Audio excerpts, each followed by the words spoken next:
Alright, so let's talk about the war in Iran, because something very interesting seems to be going on, which almost no one is talking about and almost no one probably has even noticed.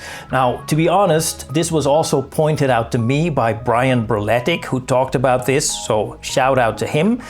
But let's start at the beginning. Now, we know that the war that the United States and Israel have been waging against Iran is based on a blatant lie. Let's say allegedly.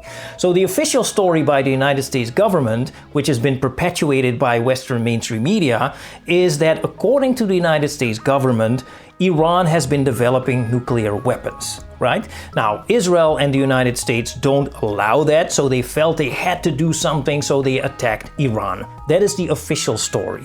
Now, we know that that is a lie because almost the entire US intelligence community has repeatedly said that Iran has never had a nuclear weapons program. They do have a nuclear program, but they never had a nuclear weapons program. They never developed nuclear weapons. So the United States government blatantly lied, as did Benjamin Netanyahu, the Prime Minister of Israel, who's lied about this for about 30 years. He's been saying that Iran is months away from a nuclear weapon or weeks away from a nuclear weapon. He's been saying that for 30 years, but it's all a lie. Now, I've also talked before about what I believe the true reason is why the United States went into Iran. It is because the United States is trying to fight multipolarism.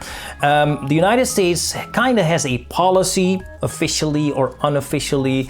The policy basically says that the United States is the world's hegemon and it should absolutely stay that way. So the United States should know everything, should decide everything, should police everyone. Basically, they should be the boss of the world, and anyone or anything that in any way threatens US hegemony is to be eliminated. That is basically the policy of the United States. Now, the thing is that several countries have developed in such a way that they've become so powerful and so independent that they've become very difficult for the United States to control. So you could say that there is no longer only one superpower, which the United States has been for several decades, but now there are multiple superpowers. So we no longer talk about a unipolar world, we now talk about a multipolar world, which is exactly what the United States doesn't want. Now, the main competitor to the United States currently is, of course, China.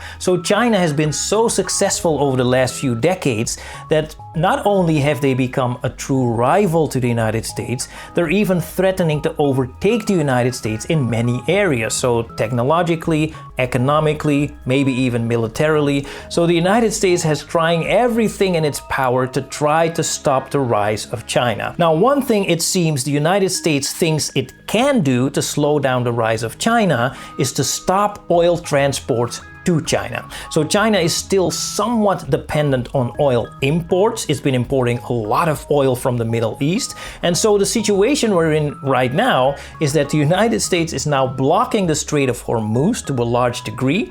And directly or indirectly, they've been disrupting the oil production in the Middle East. And it seems they believe that that is hurting China, or at least to some degree. And I believe that that is actually the main reason why the United States went into Iran. But there is more to this story. So, for example, one of the stories that went over mainstream media is one of Donald Trump being accused of insider trading. So, according to the allegations, Donald Trump has been abusing his position as the President of the United States. He's been making certain decisions regarding the war in Iran, and he's been using the information that he has as the President to make gains on the stock market, which of course is illegal because that is called insider trading. So there's that. But then, as I mentioned, also something very interesting seems to be going on, which almost no one even seems to notice. And for that, let's start with the war in Ukraine. Now, the mainstream narrative about the war in Ukraine is that this was instigated by Russia. So Vladimir Putin woke up one morning and thought, you know what? Let's attack Ukraine, because why not? So Russia, for no apparent reason, all of a sudden, out of the blue, started attacking Ukraine. And so that is what the mainstream narrative seems to be implying. Now, many people believe, and to be honest, I'm one of them, that the war in Ukraine is actually a proxy war that the United States has been waging against Russia. So Ukraine has been used as a proxy by the United States to attack Russia with. Now, this of course goes directly against the mainstream narrative, but I believe there is quite a bit of evidence to support this theory. So for one thing, Marco Rubio, who is the Secretary of State of the United States, he's one of the most powerful politicians in Washington. He himself has said that this war is actually a proxy war, seemingly indicating that he agrees with the idea that this is a proxy war that the United States has been waging against Russia. Now, probably even a stronger piece of evidence is the multiple policy papers that were published by various think tanks, American think tanks. One in particular, of course, is called Extending Russia, which was published by the RAND Corporation back in 2019. Now, this policy paper describes a comprehensive plan for the United States to deal with Russia. Now, if you look at the history of the war in Ukraine, it very much seems like the United States has taken this policy paper and followed it almost word for word. Now, this very much suggests that the United States had planned this years in advance. They pressured Russia into responding somehow, which ultimately led to the war in Ukraine. Now, if this is all true, if this is in fact a proxy war that the United States has been waging against Russia, then why would the United States be doing this? Well, they would be doing this because they're fighting multipolarism. And Russia and Iran, as well as China, could be considered the main pillars of multipolarism, which the United States so desperately are trying to tear down. Now, the problem for the United States is that although they have a very powerful military force, it is not nearly powerful enough to take on Russia and Iran and China at the same time on their own. So they do absolutely need some assistance. So what the United States has done is they've activated some of their allies, what they call allies. I wouldn't exactly call them allies. I mean, for example, European countries aren't exactly allies of the United States. I would much sooner call them subservients or vassal states. The United States has an incredible amount of leverage over European countries, which they have built up over many, many decades, right? So financially, economically, militarily, they've been very, very dependent on the United States.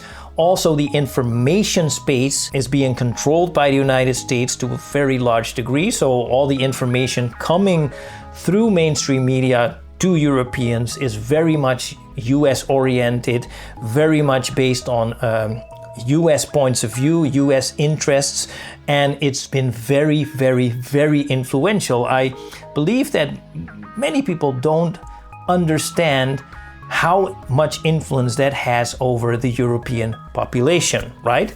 So all in all, it's been very, very difficult for European countries to defy the United States, to not comply, to not obey the United States. It's only now that it seems that some factions within the European community are starting to understand the incredibly vulnerable position that Europe is in right now. So we're seeing all kinds of projects emerging with the seemingly objective of making Europe less dependent on the United States. So for example, we're seeing new payment systems emerge, to try to make Europe less vulnerable.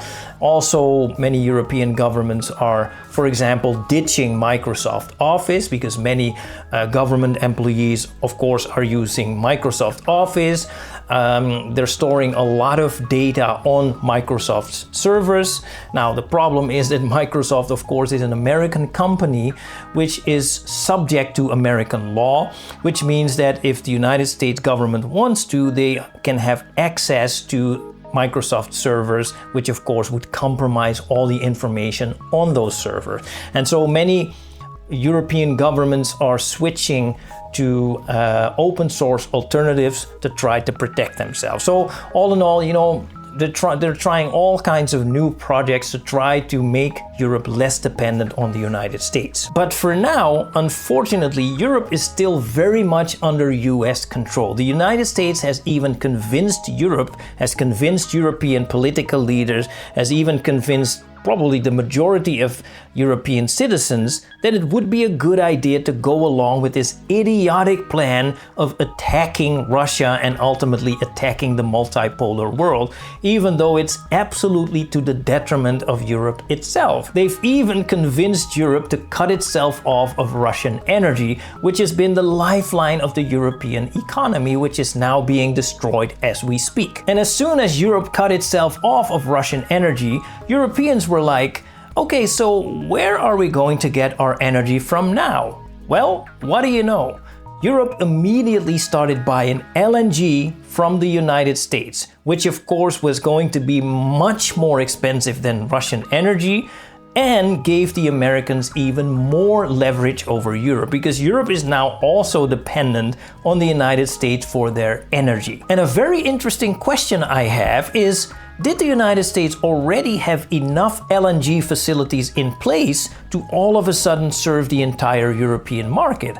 That's a very interesting question, isn't it? And that is exactly what this is all about. Because it very much seems like this pattern is now repeating itself. Now, for quite a few years, there's been a fierce discussion in the United States about plans to build large LNG facilities in Alaska, right? By the way, these plans were pushed by Donald Trump, among others, but it just didn't seem to make a lot of sense to build these facilities because, according to many, these facilities were just not likely to become very economically viable. I mean, many countries, for example, are transferring to renewable energy and, there just wasn't too much demand for LNG. So where were you going to send all the LNG to, right? So it just didn't make a lot of sense. It just didn't seem to make a lot of sense until the US attacked Iran, disrupted the oil production in the Middle East, and instantly making many countries, especially in Asia, extremely vulnerable and extremely desperate for energy. Countries like Japan and Taiwan, which isn't a country, but you know what I mean, and countries in that area, right? Now, where could they possibly turn to for energy? All of a sudden, they became extremely interested in this LNG project in Alaska, potentially making them dependent on the United States and potentially giving the United States leverage over these countries, who all happen to be situated in the relative proximity of which country? Exactly, China. Now, was this an extreme lucky gamble by the United States? Or could it be maybe that this was all planned in advance? Well, think about it for a moment.